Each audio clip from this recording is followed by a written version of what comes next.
कैसे मारे गए ईरान के सुप्रीम लीडर।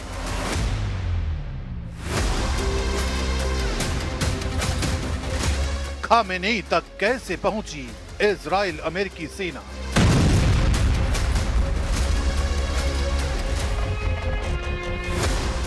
किसने की ईरान के सुप्रीम लीडर से गद्दारी।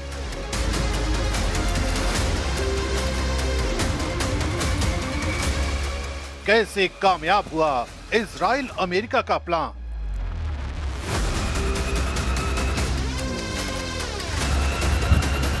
Thank you, Dom. Thank you. Iran इस वक्त बदले की आग में धधक रहा है।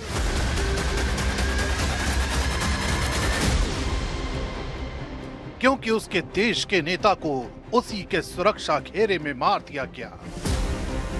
देश में इस्लामिक क्रांति की आवाज को बुलंद करने वाले नेता को उन्हीं के परिवार के बीच युद्ध के बारूद का शिकार बनाया गया। बताया जा रहा है कि हमला बेहद सटीक और योजनाबद्ध था। तेहरान के सबसे सुरक्षित माने जाने वाले इलाके में मौजूद आधिकारिक कंपाउंड को निशाना बनाया गया। तड़के सुबह जब सुप्रीम लीडर शीर्ष सैन्य कमांडरों और सलाहकारों के साथ बैठक में थे, तभी आसमान से मौत बरसी।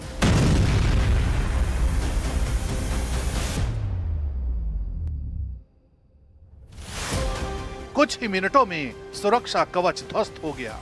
यह सिर्फ एक एयर स्ट्राइक नहीं थी, बल्कि नेतृत्व को एक झटके में खत्म कर देने की रणनीति थी। अब पूरा ईरान सवाल पूछ रहा है, सुरक्षा में सेंध कैसे लगी और दुश्मन को अंदर की खबर किसने दी।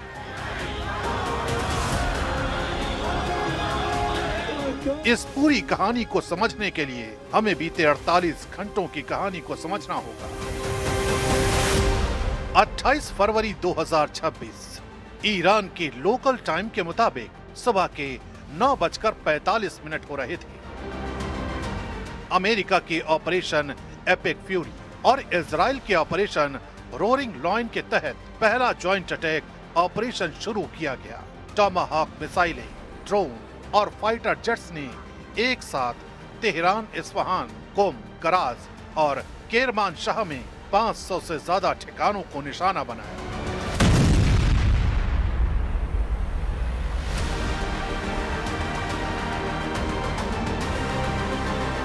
सबसे घातक वार तेहरान के डाउनटाउन स्थित सुप्रीम लीडर के आधिकारिक कंपाउंड पर हुआ। रिपोर्ट के मुताबिक 30 से ज्यादा बंकर बस्टर म्यूनिशन इस्तेमाल किए गए। उस वक्त खामेनेई अपने शीर्ष सलाहकारों अली शमखानी, मोहम्मद पाकपुर और दूसरे कमांडरों के साथ मीटिंग में थे। पहले हमले में ही कंपाउंड पूरी तरह तबाह हो गया और इसी हमले में ईरान के सुप्रीम लीडर मारे गए। यानी महायुद्ध के पहले घंटे में ईरान के सुप्रीम लीडर को मौत की नींद सुला दिया गया। अल्लाहु अकबर, अल्लाहु अकबर, अल्लाहु अकबर। इसी के साथ ईरान की हवाओं में कई सवाल तैरने लगे। किसने सुप्रीम लीडर के साथ गद्दारी की? किसने उनकी सही लोकेशन का पता बताया?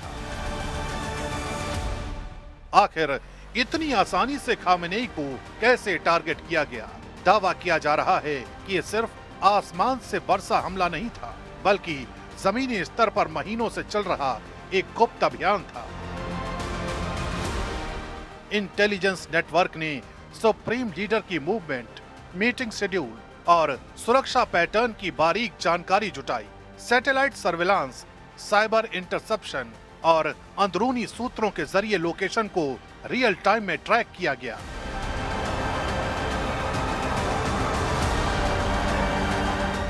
कहा जा रहा है कि हमले से ठीक पहले इलेक्ट्रॉनिक जैमिंग के जरिए कम्युनिकेशन सिस्टम को बाधित किया गया ताकि रिएक्शन में देरी हो। कुछ रिपोर्ट्स में यह भी इशारा मिलता है कि विशेष ऑपरेशंस यूनिट्स ने जमीनी पुष्टि दी, जिसके बाद प्रिसिजन स्ट्राइक को हरी झंडी मिली। अगर ये सच है तो ये सिर्फ एक एयर स्ट्राइक नहीं बल्कि भीतर तक घुसी एक खुफिया जंग थी, जिसका अंजाम पश्चिम एशिया में कोहराम की वजह बन गया।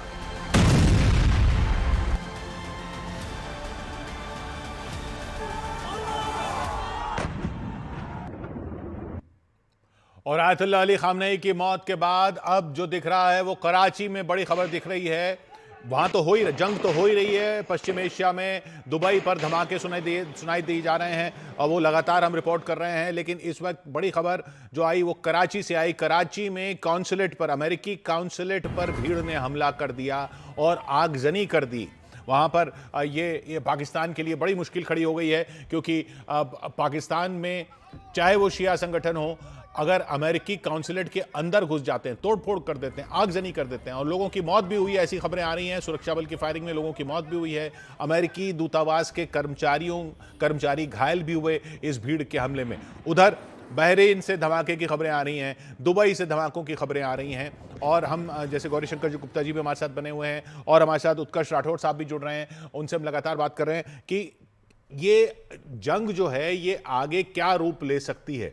तो राठौड़ साहब, गौरी शंकर जी से हम बात कर रहे थे, इससे पहले अमेरिका के अटैक से पहले ईरान की रूस और चीन की आर्मी के साथ एक ड्रिल भी हुई थी। वो ड्रिल ये दिखा रही थी कि ये तीनों जो हैं देश साथ में हैं। लेकिन जब ये हमला हुआ है उसके बाद रूस और चीन की तरफ से सिर्फ स्टेटमेंट आई है और ऐसा लगता भी नहीं है, ऐसे आसार भी नहीं लग रहे, गौरी शंकर जी का कहना है ऐसा होने वाला भी नहीं है कि रूस या चीन की तरफ से कुछ डिप्लोमेटिक सपोर्ट के अलावा कोई सपोर्ट ईरान की इस रेजीम को इस वक्त दिया जाएगा। आपका क्या मत है इस पर?